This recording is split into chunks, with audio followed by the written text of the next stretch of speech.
Fala rapaziada, o episódio final de Digital Circus está finalmente perto de chegar no YouTube e muita gente vai finalmente conseguir ver a que fim chegou a essa obra. E claro, eu finalmente vou ficar livre de gente chata dando spoiler nos comentários. Pensando nisso, eu pensei que seria uma ótima oportunidade para trazer um vídeo sobre curiosidades sobre a série. Esse vídeo é diferente dos meus outros vídeos de detalhes, pois naqueles vídeos seriam mais referências e detalhes que eu peguei enquanto assistia a série. Já nesse vídeo eu fiz uma pesquisa um pouco mais aprofundada para trazer mais curiosidades sobre vários aspectos da série. Então se prepara, pois existe muita curiosidade bem interessante sobre esse show. Para começar, vocês sabiam que a Gooseworks dá voz a 3 personagens durante a série? Ela dá voz à Bolha, a Pomni enquanto ela tá possuída no episódio 3 e a Lua. Muita gente tem dúvida, mas a Gooseworks já afirmou que a série atualmente se passa em 2017. Os personagens de Digital Circus têm enormes semelhanças com os personagens do livro em que o show foi inspirado. Gangle e Gorster se sentem impotentes e lutam contra a depressão e o ódio a si mesmos, especialmente quando suas vidas passadas na classe trabalhadora são usadas contra eles.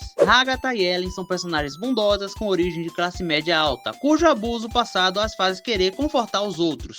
Zubul e Benny odeiam os corpos em que foram forçados a ter. King e Nindok são personagens mais velhos com memórias fracas e passados misteriosos, que sugerem que eles podem ter ajudado a criar o mundo ou a tecnologia que os aprisiona. Por fim, Jax e Ted são os mais jovens, agem de forma egoísta e durona para esconder o seu medo e se preocupam com os outros. A trilha sonora da série é inspirada em Bohem e sua trilha sonora de Sniper Clips. Por algum motivo, o número 57 de alguma forma aparece em todos os episódios. A Gooseworks afirmou que se trata de uma piada interna e que não há explicação para isso estar na série. Mas como eu deixei de trazer ela naqueles vídeos de detalhes porque eu não tinha pego as referências, eu vou trazer todas elas aqui. No episódio piloto, os números aparecem em blocos no covil da Rainha Glosma. No episódio 2, o Caim estava testando uma nova IA que supostamente era 57 vezes mais imersiva. No episódio 3, Martha Minderhall disse que o marido conseguia transformar uma história de 57 segundos em uma tragédia grega. No episódio 4, Orbsman pede o número 57 e o preço do combo é 57,57. No episódio 5, na última aventura, um placar mostra o número 57. No episódio 6, bem no começo que Jax dedura Zubul, o Caim fala que vão se encontrar daqui a 5,7 minutos, só que a dublagem não traduziu essa piada. No episódio 7, depois que o Jax acorda, há blocos em sua estante com o número 57 escrito neles. No episódio 8, o número 57 aparece no código do computador do Kinger.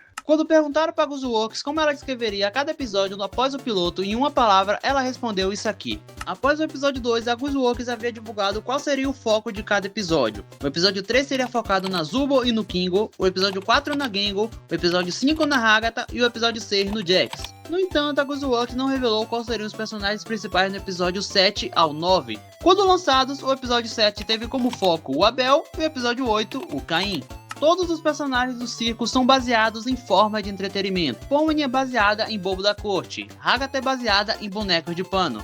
Jax, Ribbit, Ratchet e Spike são baseados em desenhos animados como Looney Tunes. Gangle é baseado em dramas. Kingo e Queenie são baseadas em peças de xadrez. Zubul é baseada em brinquedos de encaixe.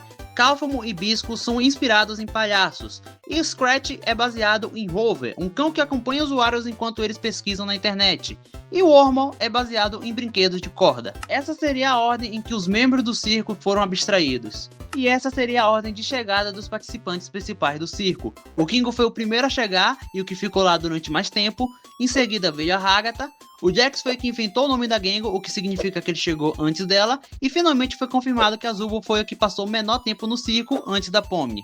Hoje, na data em que eu estou gravando esse vídeo, se a gente juntar todas as produções da Glitch, como Game of Verse, Cavaleiros de Guineverse e Distrito dos Rampejos, todas elas juntas não dariam a quantidade de views que Digital Circus tem em seu episódio 1, nem um 2, nem um 4, nem um 6, nem um 5, mas empata com o episódio 8. Pouca view que Digital Circus traz, né?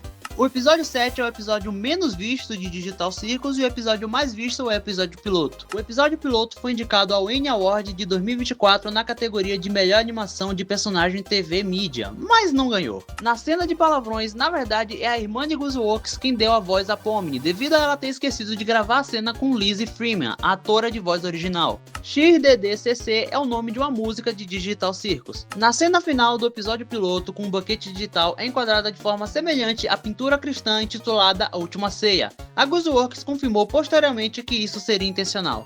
Além disso, a GuzzWorks confirmou que a conversa que eles estavam tendo era sobre compostagem, que para quem não sabe é uma forma de transformar restos de matéria orgânica como casca de fruta em adubo natural. Quando o Kingo faz aquelas perguntas para Zubo após ela ter saído do estômago da Rainha Grosma, faz referência a 2 outros projetos da GuzzWorks. Isso porque em ambas as animações os 2 personagens principais são devorados e passam por uma espécie de jogo. Na versão original do episódio piloto no YouTube, a logotipo da Glitch era antiga, só que quando o episódio foi para a Netflix, a logotipo que aparece é a nova. Quando Max é atingido por pedras e arrastado pelo caminhão, os sons e poses que ele faz são referências a poses e provocações do jogo Pizza Tower. Durante a cerimônia de chegada no episódio 2, podemos ver vários NPCs voando, pois a sua única função era distribuir confete. A xícara de chá que aparece no episódio 3 é a mesma xícara que aparece no episódio 5 de Murder Drones. A rota pacifista é uma referência a Undertale.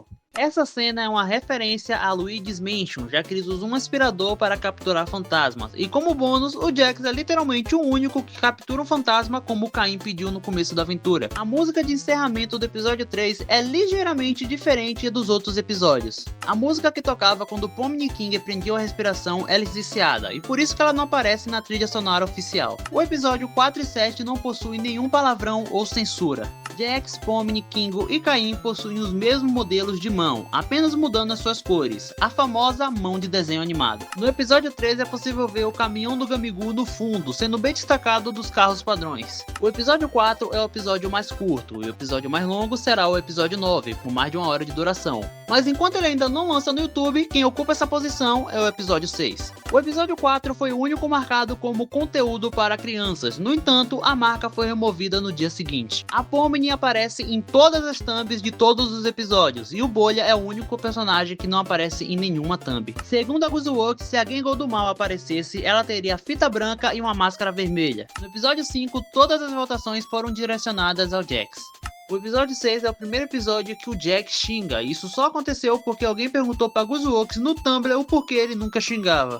Na realidade, o episódio 6 teve várias aparições do número 57, e essas foram todas as aparições. No storyboard do episódio 6, durante o pós-crédito, o Caim era para ter um bug semelhante à abstração, mas essa ideia foi descartada. O episódio 6 é o primeiro episódio que o Bolha fala diretamente com alguém além de Caim. As pessoas realmente encontraram a localização real dessa cena do episódio 7, o que fez com que os Works tivesse que confirmar que as localizações não eram importantes para a série. Nas legendas, antes de Abel revelar seu nome, ele é referido como NPC, estragando a surpresa para quem precisa de legendas para acompanhar. Os Works afirmou que o episódio 8 é seu episódio favorito. No início da música do Caim, onde ele toca piano, o animador responsável fez questão que todas as teclas combinassem perfeitamente, já que o próprio é pianista. A cena do estalar de dedos é referência direta a Hazbin Hotel, e para quem não sabe, a GuzzWorks é uma das compositoras tanto do episódio piloto quanto da primeira temporada de Hazbin. Segundo o compositor de Hazbin Hotel, a referência foi intencional e recomendou à equipe de produção que o orquestrador produzisse e arranjasse um número musical. Quando é mostrado o pesadelo da Zubo, justamente a mão que consegue arrancar um de seus membros é a mão de um drone operário de Murder Drones. O animador principal, Kevin Temer, descreveu que a remoção de pele de Jax foi a coisa mais difícil que ele teve que animar. A barra de censura do Kingo, quando ele apertou o botão de apagar sem querer, estava com defeito. Isso pode ser tanto uma referência à fúria do Caim ou uma referência dela parar de funcionar quando o Caim estava sendo deletado. Quando todos vão para o café, é possível ver a sombra da Ribbit no canto superior da tela. Nos créditos finais do episódio 8, aparece um texto que diz: esse episódio foi inteiramente feito por humanos. No episódio 5, quando Jax percebeu que perdeu a sua cauda, no fundo é possível ver uma nuvem com formato de coelho. A GuzzWorks já confirmou que as proporções da Pomni foram inspiradas no Sonic. E esse é o fim de todas as curiosidades que eu consegui trazer para esse vídeo. Obviamente não são todas as curiosidades possíveis, mas eu trouxe as que eu mais considerei interessantes. Esse aqui é só um vídeo rápido que eu quero entregar antes do episódio 9 sair. Qualquer dúvida, por favor, leia um comentário fixado, não deem spoiler, respeite a experiência do próximo.